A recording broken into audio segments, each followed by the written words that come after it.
C. Masa demokrasi terpimpin 1959 sampai 1965. Masa demokrasi terpimpin adalah masa ketika Indonesia menerapkan suatu sistem pemerintahan dengan seluruh keputusan pemerintah berpusat pada kepala negara.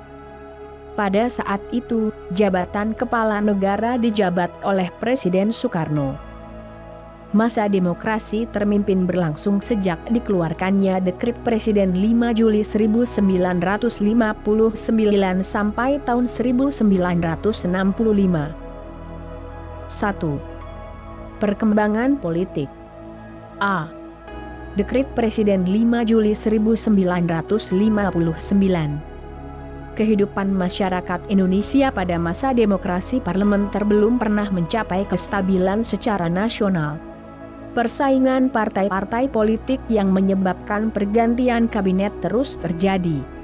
Selain itu, Dewan Konstituante hasil pemilu tahun 1955 ternyata tidak berhasil melaksanakan tugasnya menyusun UUD baru bagi Republik Indonesia. Dewan Konstituante tidak berhasil melaksanakan tugasnya disebabkan adanya perbedaan pandangan tentang dasar negara. Anggota Dewan Konstituante dari PNI, PKRI, Permai, Parkindo, dan partai lain yang sehaluan mengajukan Pancasila sebagai dasar negara. Sedangkan Masyumi, Nu, Si dan partai lain yang sehaluan mengajukan dasar negara Islam. Dalam upaya menyelesaikan perbedaan pendapat terkait dengan masalah dasar negara, kelompok Islam mengusulkan kepada pendukung Pancasila tentang kemungkinan dimasukkannya nilai-nilai Islam ke dalam Pancasila, yaitu dimasukkannya Piagam Jakarta 22 Juni 1945 sebagai pembukaan Undang-Undang Dasar yang baru. Namun usulan itu ditolak oleh pendukung Pancasila dan membuat kondisi negara semakin tidak stabil. Dalam rangka mengatasi permasalahan tersebut, muncul gagasan untuk melaksanakan model pemerintahan demokrasi terpimpin dan kembali kepada UUD 1945. Pada tanggal 5 Juli 1959, Presiden Soekarno mengeluarkan dekret yang dikenal dengan Dekret Presiden 5 Juli 1959. Isinya adalah sebagai berikut. 1. Menetapkan pembubaran konstituante. 2. Menetapkan UUD 1945 berlaku bagi segenap bangsa Indonesia dan seluruh tumpah darah Indonesia, terhitung mulai tanggal penetapan dekret dan tidak berlakunya lagi UUD sementara, UUDS. 3. Pembentukan MPRS, yang terdiri atas anggota DPR ditambah dengan utusan-utusan dan golongan, serta pembentukan Dewan Pertimbangan Agung Sementara, DPAS. Berlakunya kembali UUD 1945 melalui Dekret Presiden 5 Juli 1959 diterima baik oleh rakyat Indonesia. Dengan dikeluarkannya Dekret Presiden 5 Juli 1959, berakhirlah masa demokrasi parlementer dan digantikan dengan demokrasi terpimpin. Demikian pula mulai saat itu, sistem kabinet parlementer ditinggalkan dan diganti menjadi kabinet presidensial. B. Penyimpangan terhadap UUD 1945. Pelaksanaan demokrasi terpimpin bertujuan untuk menata kembali kehidupan politik dan pemerintahan yang tidak stabil pada masa demokrasi parlementer dengan kembali melaksanakan UUD 1945. Namun pada perkembangannya, pada masa demokrasi terpimpin justru terjadi penyimpangan terhadap UUD 1945. Bentuk-bentuk penyimpangan tersebut antara lain sebagai berikut. 1. Presiden menunjuk dan mengangkat anggota Majelis Permusyawaratan Rakyat Sementara, MPRS. Seharusnya anggota Majelis Permusyawaratan Rakyat Sementara, MPRS, dipilih melalui pemilu bukan ditunjuk dan diangkat oleh Presiden. 2. Presiden membubarkan Dewan Permusyawaratan Rakyat, DPR, hasil pemilu 1955 dan menggantinya dengan Dewan Permusyawaratan Rakyat Gotong Royong, DPR GR. Seharusnya kedudukan Presiden dan DPR adalah setara. Presiden tidak dapat membubarkan DPR, sebaliknya DPR tidak dapat memberhentikan Presiden. 3. Pengangkatan Presiden seumur hidup. Seharusnya Presiden dipilih setiap 5 tahun sekali melalui pemilu sebagaimana amanat UUD 1945, bukan diangkat seumur hidup. Penyimpangan terhadap UUD 1945 yang terjadi masa demokrasi terpimpin disebabkan oleh kekuasaan yang dimiliki oleh Presiden sangat besar sehingga pemerintahan cenderung mengarah kepada otoriter. C. Kekuatan politik nasional. Pada masa demokrasi terpimpin kekuatan politik terpusat antara 3 kekuatan politik, yaitu Presiden Soekarno, Partai Komunis Indonesia, PKI, dan TNI Angkatan Darat. Berbeda dengan masa sebelumnya, pada masa demokrasi terpimpin partai politik tidak mempunyai peran besar dalam pentas politik nasional. Partai-partai yang ada ditekan agar menyokong dan memberikan dukungan terhadap gagasan Presiden. Partai politik yang pergerakannya dianggap bertolak belakang dengan pemerintah dibubarkan dengan paksa. Dengan demikian partai-partai politik itu tidak dapat lagi menyuarakan gagasan dan keinginan kelompok-kelompok yang diwakilinya. Sampai tahun 1961, hanya ada 10 partai politik yang diakui oleh pemerintah, yaitu PNI, NU, PKI, Partai Katolik, Partai Indonesia, Partai Murba, SIWI, IPKI, Partai Kristen Indonesia, Parkindo, dan Persatuan Tarbiyah Islam, PERTI. D. Politik luar negeri. Berdasarkan UUD 1945, politik luar negeri yang dianut Indonesia adalah politik luar negeri bebas aktif. Bebas artinya tidak memihak kepada salah satu blok yang ada, yaitu blok Barat dan blok Timur. Namun pada masa demokrasi terpimpin, politik luar negeri Indonesia condong ke blok Timur. Indonesia banyak melakukan kerjasama dengan negara-negara komunis seperti Uni Soviet, Cina, Kamboja, Vietnam, dan Korea Utara. 1. OLDEFO dan NEFO. OLDEFO, the Old Established Forces, adalah sebutan untuk negara-negara barat yang sudah mapan ekonominya, khususnya negara-negara kapitalis. NEFO, the New Emerging Forces, adalah sebutan untuk negara-negara baru, khususnya negara-negara sosialis. Pada masa demokrasi terpimpin, Indonesia lebih banyak menjalin kerjasama dengan negara-negara NEFO. Hal ini terlihat dengan dibentuknya poros Jakarta-Peking, Indonesia dan Cina, dan poros Jakarta Phnom Penh Hanoi Pyongyang, Indonesia, Kamboja, Vietnam Utara, dan Korea Utara. Terbentuknya poros ini mengakibatkan ruang gerak diplomasi Indonesia di forum internasional menjadi sempit. Indonesia terkesan memihak kepada blok sosial komunis. 2.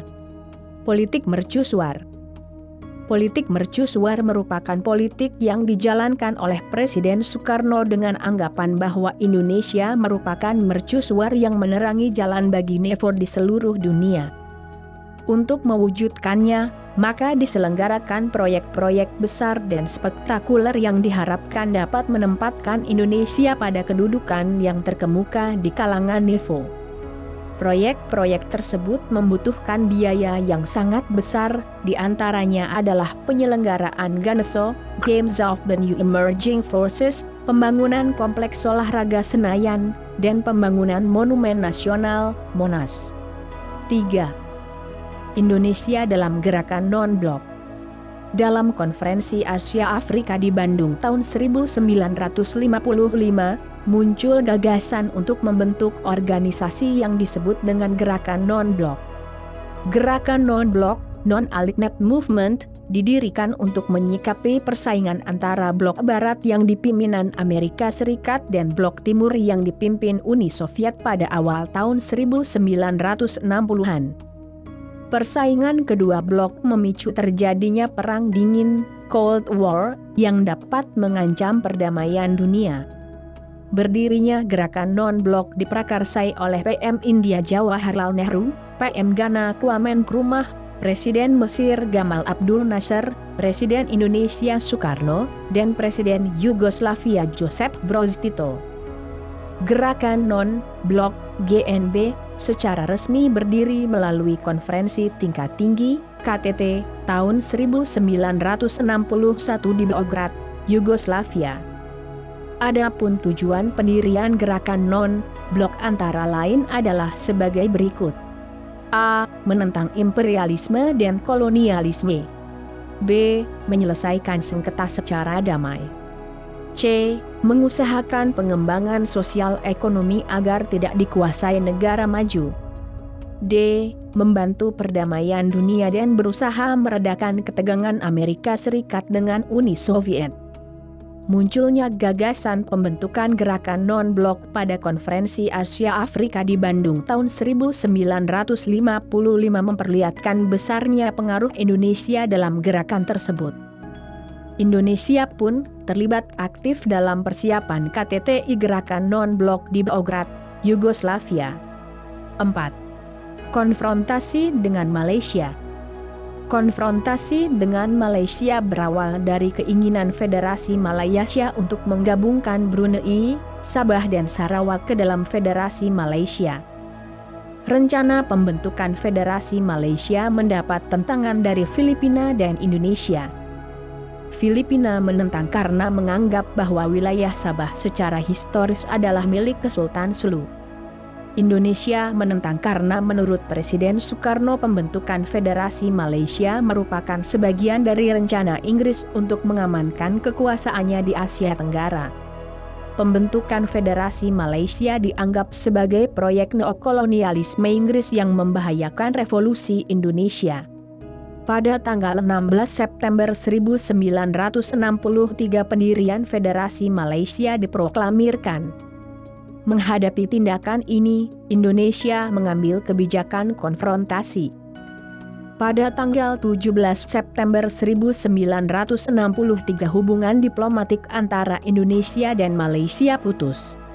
Selanjutnya pada tanggal 3 Mei 1964, Presiden Soekarno mengeluarkan Dwi Komando Rakyat, Dwikora. Isi Dwikora adalah sebagai berikut. A. Perhebat ketahanan revolusi Indonesia. B. Bantu perjuangan revolusioner rakyat Malaya, Singapura, Sarawak, Sabah, dan Brunei untuk memerdekakan diri dan menggagalkan negara boneka Malaysia. Pada saat konfrontasi Indonesia-Malaysia sedang berlangsung, Malaysia dicalonkan menjadi anggota tidak tetap Dewan Keamanan PBB. Pencalonan ini mendapat reaksi keras dari Presiden Soekarno. Pada tanggal 7 Januari 1965 Malaysia dinyatakan diterima sebagai anggota tidak tetap Dewan Keamanan PBB, dengan spontan Presiden Soekarno menyatakan Indonesia keluar dari PBB. 5. Pembebasan Irian Barat. Sesuai isi KMB, Irian Barat akan diserahkan oleh Belanda 1 tahun setelah pengakuan kedaulatan RIS.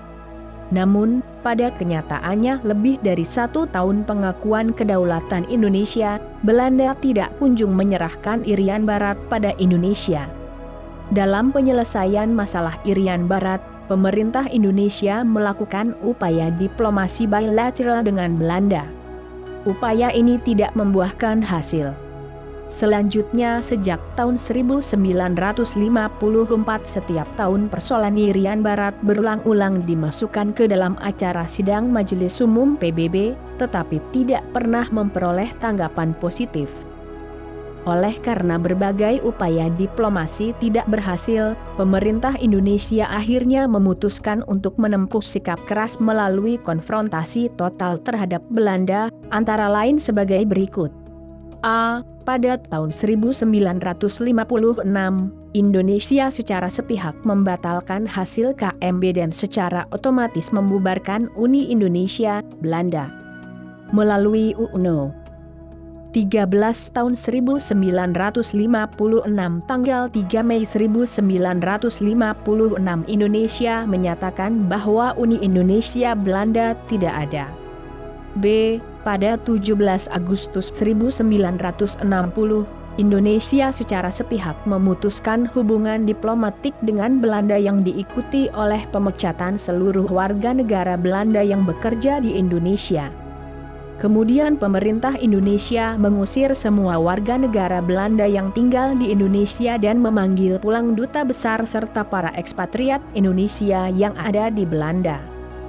C. Pembentukan Provinsi Irian Barat dengan ibu kota di Soaciu, Tidore, untuk menandingi pembentukan negara Papua oleh Belanda. Puncak konfrontasi Indonesia terhadap Belanda terjadi saat Presiden Soekarno mengumandangkan Trikora, Trikomando Rakyat, pada tanggal 19 Desember 1961 di Yogyakarta. Adapun isi Trikora adalah sebagai berikut. 1. Gagalkan pembentukan negara boneka Papua buatan Belanda kolonial. 2. Kibarkan sang merah putih di Irian Barat tanah air Indonesia. 3. Bersiaplah untuk mobilisasi umum mempertahankan kemerdekaan dan kesatuan tanah air dan bangsa. Untuk melaksanakan Trikora, pada tanggal 2 Januari 1962 Presiden Pangti Abri Panglima Besar Komando Tertinggi Pembebasan Irian Barat mengeluarkan keputusan nomor 1 tahun 1962 untuk membentuk Komando Mandala Pembebasan Irian Barat. Antara bulan Maret sampai bulan Agustus 1962 oleh Komando Mandala dilakukan serangkaian operasi-operasi pendaratan melalui laut dan penerjunan dari udara di daerah Irian Barat. Operasi-operasi infiltrasi tersebut berhasil mendaratkan pasukan-pasukan ABRI dan sukarelawan di berbagai tempat di Irian Barat. Antara lain Operasi Banteng di Fak-Fak dan Kayamana, Operasi Serigala di sekitar Sorong dan Teminabuan, Operasi Naga dengan sasaran Merauke, serta Operasi Jatayu di Sorong, Kayamana, dan Merauke. Pada mulanya Belanda mencemoohkan persiapan-persiapan Komando Mandala tersebut. Mereka mengira bahwa pasukan Indonesia tidak mungkin dapat masuk ke wilayah Irian. Tetapi setelah ternyata bahwa operasi-operasi infiltrasi dari pihak kita berhasil, maka Belanda bersedia untuk duduk pada meja perundingan guna menyelesaikan sengketa Irian Barat. Pada tanggal 15 Agustus 1962 ditandatangani suatu perjanjian antara pemerintah Indonesia dengan pemerintah Belanda di New York, yang terkenal dengan Perjanjian New York. Adapun isi dari Perjanjian New York adalah sebagai berikut. 1. Kekuasaan Belanda atas Irian Barat berakhir pada 1 Oktober 1962.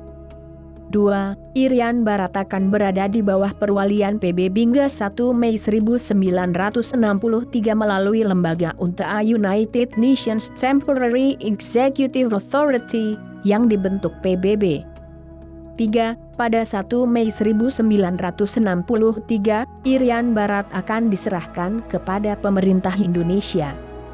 4. Pemerintah Indonesia wajib mengadakan penentuan pendapat rakyat, PEPRA, Irian Barat untuk menentukan akan berdiri sendiri atau tetap bergabung dengan Indonesia pada tahun 1969 di bawah pengawasan PBB.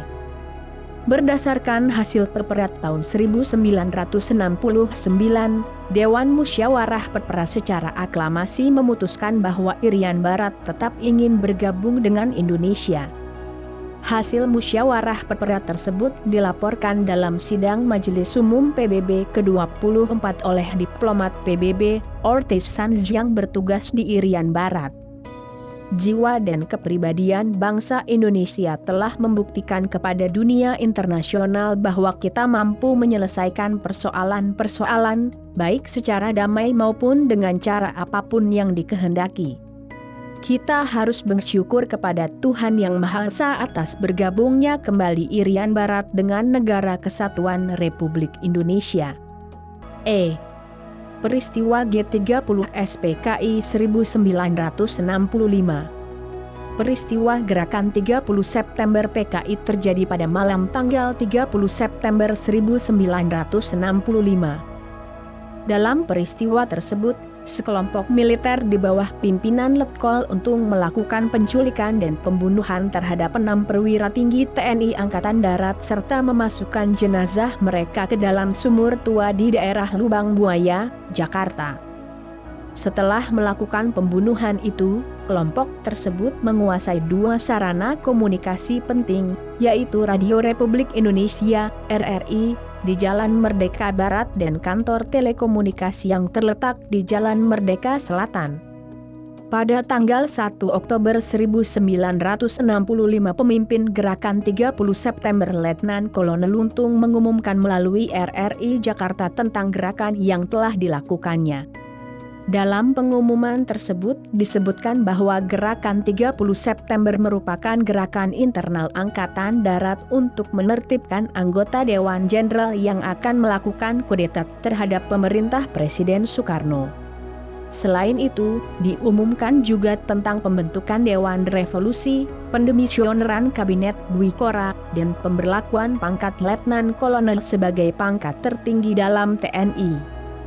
Pengumuman ini segera menyebar pada 1 Oktober 1965 dan menimbulkan kebingungan di masyarakat. Mayor Jenderal Soeharto yang saat itu menjabat sebagai Panglima Komando Strategis Angkatan Darat, Pangkostrat, memutuskan segera mengambil alih pimpinan TNI Angkatan Darat karena Jenderal Ahmad Yani selaku Menpangat saat itu belum diketahui keberadaannya. Setelah berhasil menghimpun pasukan yang masih setia kepada Pancasila, operasi penumpasan Gerakan 30 September pun segera dilakukan. Operasi penumpasan G30 SPKI dipimpin oleh Mayor Jenderal Soeharto bersama Resimen Para Komando Angkatan Darat, RPKAD dan Batalion 328 Para Divisi Siliwangi. Pada malam hari tanggal 1 Oktober 1965, RPKAD yang dipimpin oleh Kolonel Sarwo Edi Wibowo berhasil menguasai kembali RRI Jakarta dan kantor telekomunikasi. Selanjutnya, Maijen Soeharto mengumumkan melalui radio tentang keadaan yang sebenarnya kepada rakyat. Pada tanggal 2 Oktober 1965, RPKAD pimpinan Kolonel Sarwo Edi Wibowo berhasil sepenuhnya menguasai keadaan di Jakarta dan pemberontakan G30 SPKI berhasil digagalkan. 2. Perkembangan ekonomi. Pada masa demokrasi terpimpin, pemerintah berupaya mengatasi permasalahan ekonomi yang terjadi sejak masa demokrasi parlementer. Presiden Soekarno mempraktikkan sistem ekonomi terpimpin dengan terjun langsung mengatur perekonomian.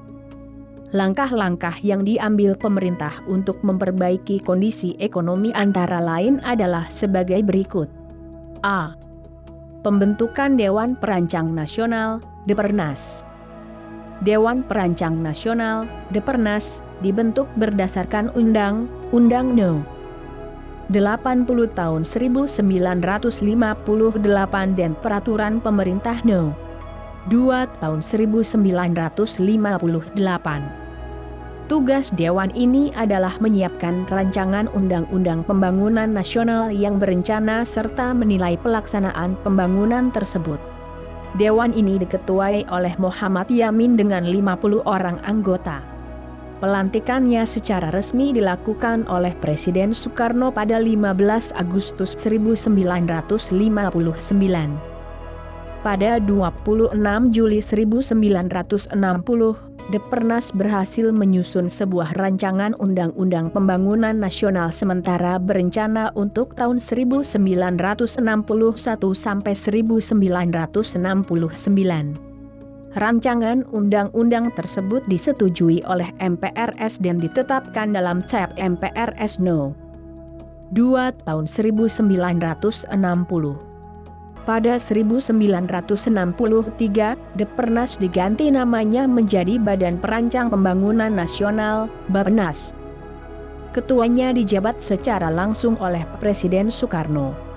Tugas badan ini menyusun rencana pembangunan jangka panjang dan jangka pendek secara nasional dan daerah, mengawasi dan menilai pelaksanaan pembangunan, dan menyiapkan serta menilai hasil kerja mandataris untuk MPRS. B. Devaluasi mata uang rupiah. Pada tanggal 24 Agustus 1959, pemerintah mendevaluasi, menurunkan nilai mata uang Rp1000 dan Rp500 menjadi Rp100 dan Rp50. Pemerintah juga melakukan pembekuan terhadap semua simpanan di bank-bank yang melebihi jumlah Rp25.000. Tujuan kebijakan devaluasi dan pembekuan simpanan ini adalah untuk mengurangi banyaknya uang yang beredar demi kepentingan perbaikan keuangan dan perekonomian negara. C. Deklarasi Ekonomi. Pada tanggal 28 Maret 1963, Presiden Soekarno menyampaikan Deklarasi Ekonomi (DEKON) di Jakarta. DEKON merupakan strategi dasar dalam ekonomi terpimpin. Tujuan utama DEKON adalah untuk menciptakan ekonomi nasional yang bersifat demokratis dan bebas dari imperialisme untuk mencapai kemajuan ekonomi. Mengingat tidak mudah untuk mendapatkan bantuan luar negeri, maka pemerintah Indonesia menyatakan bahwa ekonomi Indonesia berpegang pada sistem ekonomi berdikari, berdiri di atas kaki sendiri. Pada bulan September 1963, Presiden Soekarno menunda pelaksanaan DEKON dengan alasan sedang berkonsentrasi pada konfrontasi dengan Malaysia.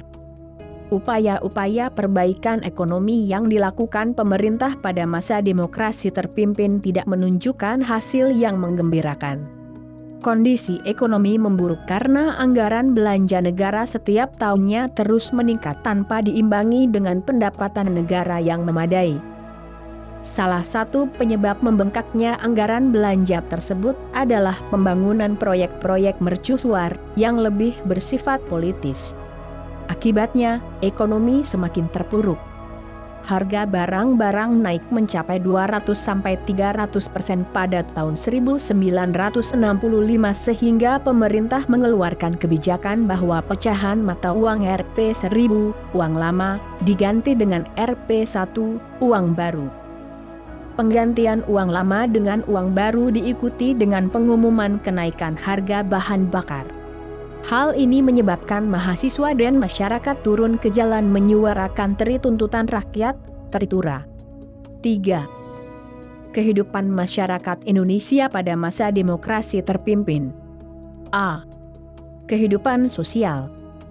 Dinamika politik yang terjadi pada masa demokrasi terpimpin berupa persaingan antar kekuatan politik yang ada berpengaruh terhadap kehidupan sosial masyarakat Indonesia waktu itu.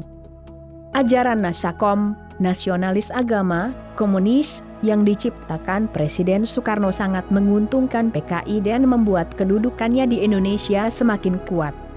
Melalui Nasakom PKI berupaya agar seluruh aspek kehidupan masyarakat termasuk bidang sosial, pendidikan dan seni budaya berada di bawah dominasi politiknya.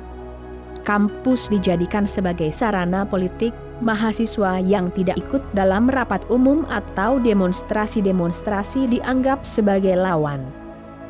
Media komunikasi massa seperti surat kabar yang menentang dominasi PKI dicabut surat izin terbitnya. Dengan demikian surat kabar dikuasai oleh surat kabar PKI seperti Harian Rakyat, Bintang Timur, dan Warta Bakti. B. Pendidikan. Pada tahun 1950-an, murid-murid sekolah lanjutan tingkat pertama dan sekolah lanjutan tingkat atas jumlahnya banyak sekali dan sebagian besar mengharapkan menjadi mahasiswa. Supaya mereka dapat melanjutkan pendidikan, pemerintah menetapkan kebijakan untuk mendirikan universitas baru di setiap ibu kota provinsi dan menambah jumlah fakultas di universitas yang sudah ada. Untuk memenuhi keinginan umat Islam didirikan Institut Agama Islam Negeri, IAIN, adapun untuk murid-murid yang beragama Kristen, Protestan dan Katolik didirikan Sekolah Tinggi Teologi dan seminari-seminari. Selanjutnya, didirikan pula perguruan tinggi Islam, Kristen dan Katolik, seperti Universitas Islam Indonesia, Universitas Kristen Indonesia serta Universitas Katolik Atmajaya. Tercatat pada tahun 1961 telah berdiri sebanyak 181 buah perguruan tinggi. Pada tahun 1962 sistem pendidikan SMP dan SMA mengalami perubahan. Dalam kurikulum SMP ditambahkan mata pelajaran ilmu administrasi dan kesejahteraan masyarakat, dan di SMA dilakukan penjurusan mulai kelas II, jurusan dibagi menjadi kelas budaya, sosial, dan ilmu alam. Penjurusan ini bertujuan untuk mempersiapkan murid-murid SMA untuk memasuki perguruan tinggi. Gerakan menabung bagi setiap murid dilakukan pada bank tabungan pos, kantor pos pembantu. Para penabung diatur oleh Departemen PDNK bersama dengan Direksi Bank Tabungan Pos. Usaha ini bertujuan untuk mendidik anak berhemat dan mengumpulkan dana masyarakat. Gerakan koperasi sekolah juga digiatkan. Murid aktif dalam penyelenggaraan koperasi. Kepala sekolah dan guru sebagai pengawas dan penasehat koperasi. Pemerintah masa demokrasi terpimpin juga membentuk kelas khusus untuk menampung lulusan sekolah rakyat yang tidak dapat melanjutkan pendidikan. Mereka didik dalam kelas khusus ini agar mendapat keterampilan. Waktu pendidikan kelas khusus ini selama 2 tahun. Pada tahun 1960-an muncul masalah di kalangan pendidik, yaitu usaha PKI untuk menguasai Persatuan Guru Republik Indonesia, PGRI. Hal ini menyebabkan perpecahan di kalangan guru dan PGRI. C. Kebudayaan.